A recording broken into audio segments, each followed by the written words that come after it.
now, looking at the lineup, ayun na, ang bilis ng drop, 10 minutes ang nakalaan doon sa airtime sa drop. Nagulat si Direk. Sabi ni Direk, "Hoy, Game na." Game na, 10 minutes yung drop ah.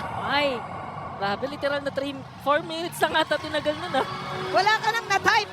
Ibig sabihin, parang buong gabi ang iniisip ng dalawang teams natin is kung paano ko kontrahin yung isa. Pinaganda ang mabuti dahil eto na ang unang hakbang para sa pagsubok ni Carorito at Liquid Echo against PU, Mr. Angelo Kyle and Falcons AP Bren. Papakitaan tayo ng dalawang healing type utility soup. Ayan o, tingnan Parang mo. malabrol agad. Kita mo, nagbo-brawl agad sa mid lane, Chantel, oh. Ganun ka-important. Mga poke-poke pa.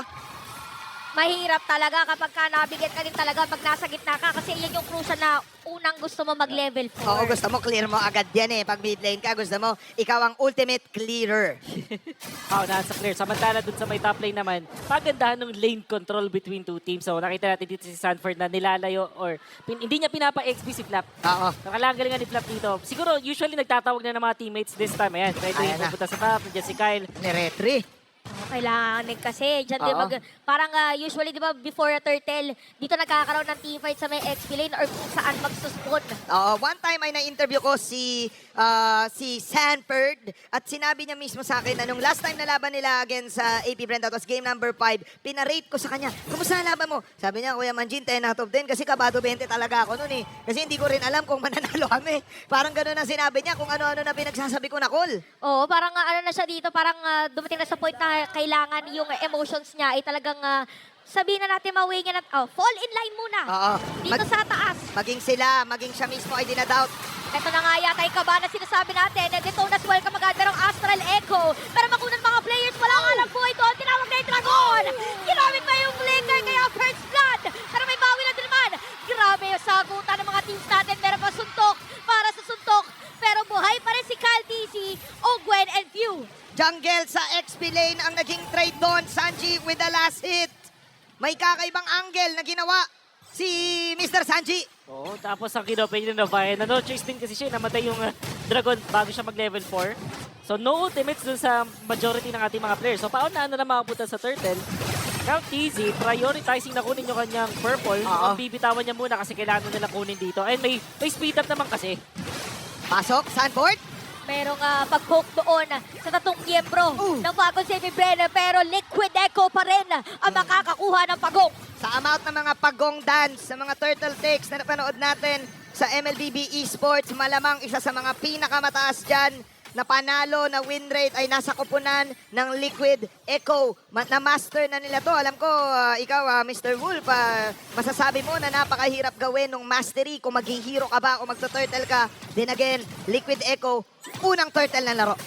Parang depende din sa sitwasyon talaga eh, no? Kung may malapit ba na hero or mabilis ba talagang makakasecure ng kill. But yeah, parang ano muna, pabugso-bugso muna dito yung ginagawa ng ating dalawang teams. Parang ang sabi mo kanina, eyeball ay kung may community hub. Dito, ito yung community hub nila. Gera na kagad. Dilipat sila this time sa may gold lane. Parehas level 5, Super Marco at Benny Cutie.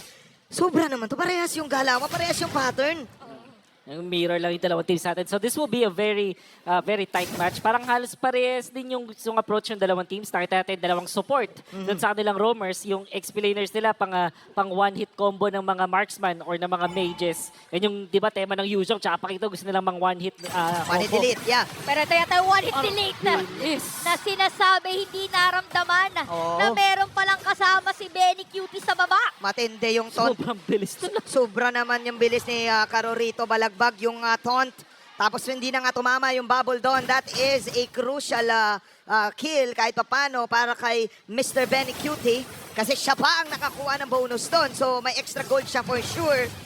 Pero ang tapang ni ni Carl. Oo, talaga nga nang babalagbag siya early this game dahil lahat ng mga nakakasalubong niya ay binibitawan niya lang ng skills.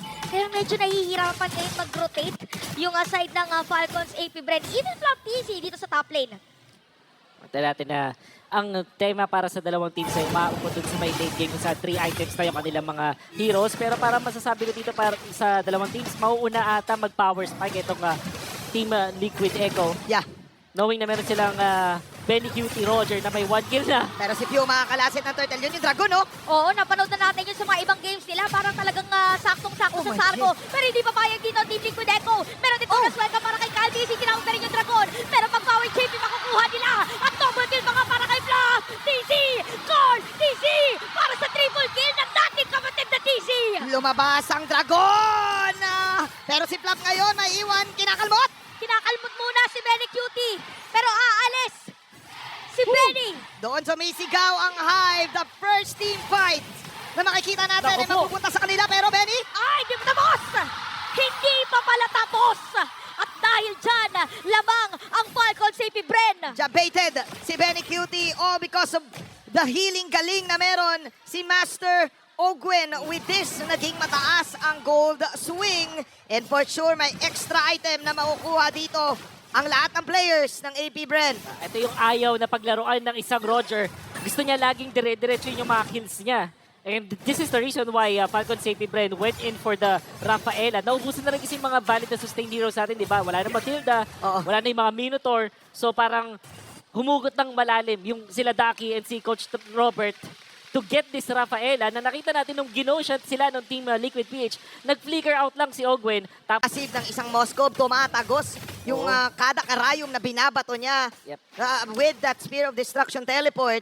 And with this, ang laki ng swing, no? Biglang na-control ng Falcon sa AP Bren yung mapa.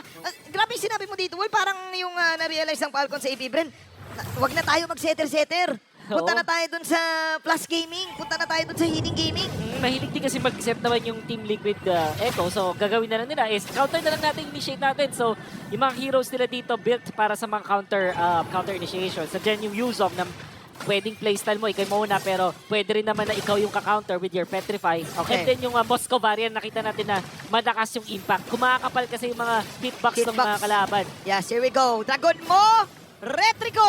Sino nga ba talaga makaka-retry dito sa ating laban? Pero hero pala yata ang gusto nila gawin. Dito na sweldo Oh! Kyle TC habang sa may matalikod. Si Pew, makukuha nila. Dediretso yung pa kay Kyle TC dito ngayon. Ang Blazers natin dito tama doon. Pero nga na Cartings makakakuha pa rin ng kill. At si Saji, isama mo na si Sanford sa ilalim ng Torre. Pero flop, TC, shutdown na para sa kanila.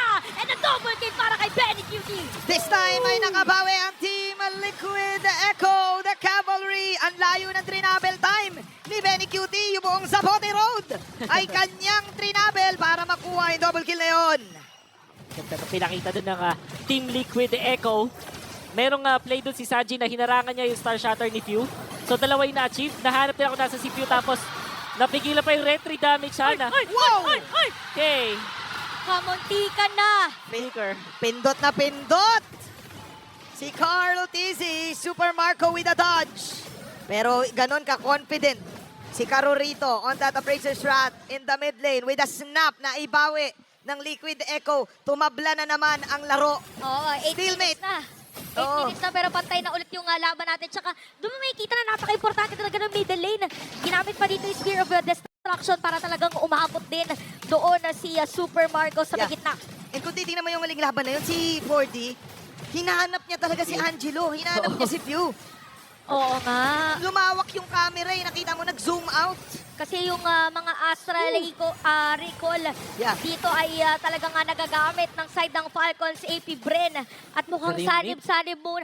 Parang kakaibang trade na gusto gawin dito ng Team Liquid Echo. Okay. Pero naka-ready ang AP Bren para dumepensa. Yep. Hindi pa rin binibigay ang mid lane dito. Basag ang mid ng Liquid Echo. AP Bren for sure ang pwedeng magdikta kung saan ang laban dahil dyan sa butas na mid lane na yan. Pero yung Team Liquid, masaya sila kasi nag-commit ng Dragon itong si Flap TZ. Ay, With the oo. upcoming Turtle. Pero yung Turtle naging Lord. Ay, naku, binigay na So, lang. binigay. So parang siguro calculated yun ni Flap TZ na hindi naman siguro lalaban yan anytime soon kasi biglang naging Lord eh. Parang malaki yung difference ng Turtle pa lang siya tsaka ng Lord na siya ngayon. So hindi pwedeng i-burst ng Team Liquid. Pero sabi dito ni Carorito, saglit lang. Walang dragon. Walang dragon, laban pa rin. 20K ang kinukol dito ni Carorito. Parang pwede yata dumiretso dito yung dalawang teams natin at nakaabang for the red Ayan team. na. Astral Echo ay ginamit na.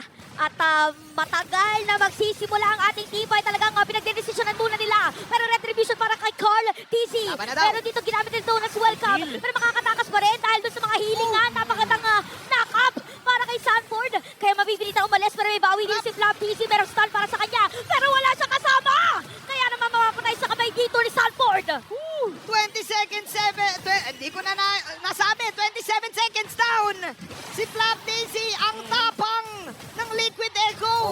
tropang napilitan yung Falcon Safety Bread kasi yung move nila dun sa top meant na may magde-defend dun sa mid na mag-isa lang.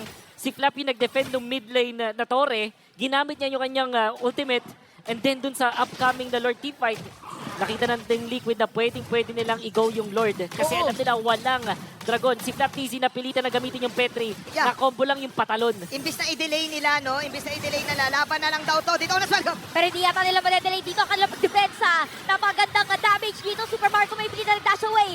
Nandito na yung Dragon. Hinahanap mga player si Cardi. Si Makamot pa kanila. At si Sanford isama mo na rin. Parating dito si Benny Cutie at si JP. Si Sancho medyo mahihiwalay sa kanya. Benny! Pero sakit na mga free hit. At aalis muna ang dalawang kupunan. Lamang sa show ang Liquid Echo. Pero ang Falcons AP Bren, alam nila yung capability ng lineup nila with the Dragon form na kanina wala. This time nilaban nila yon at na-punish ang dalawa sa Liquid Echo. Dalawa ang na-deads. At kinilig na naman ang kayang si Si IC, Oo. ang fiancé ni Mr. Pew dahil sa stats Oo. ng total assists in the game. Siya na nga number 1 na ngayon. 13 seasons na rin naglalaro. Si idol ng mga kids. Kung tatanungin mo ako ng anatomy of a legend, tignan mo lang si Oo. Mr. Angelo Kyle Arcangel, aka PU. Grabe no, 13 seasons. Very consistent international appearances or accolades mga at lumalaban ulit Oo. ngayon for an MPL Grand Finals. Number 1 in assist, mala Steve Nash, Jason Kidd na pinagsama-sama. Oo. 7-7 is the scoreline. It's still a 50-50 ball game for both of these teams. Maghihintay na naman tayo ng 40 seconds para sa Lord. Pwede ka munang magtimpla ng kape. Ikaw na nanonood ngayon. Oo.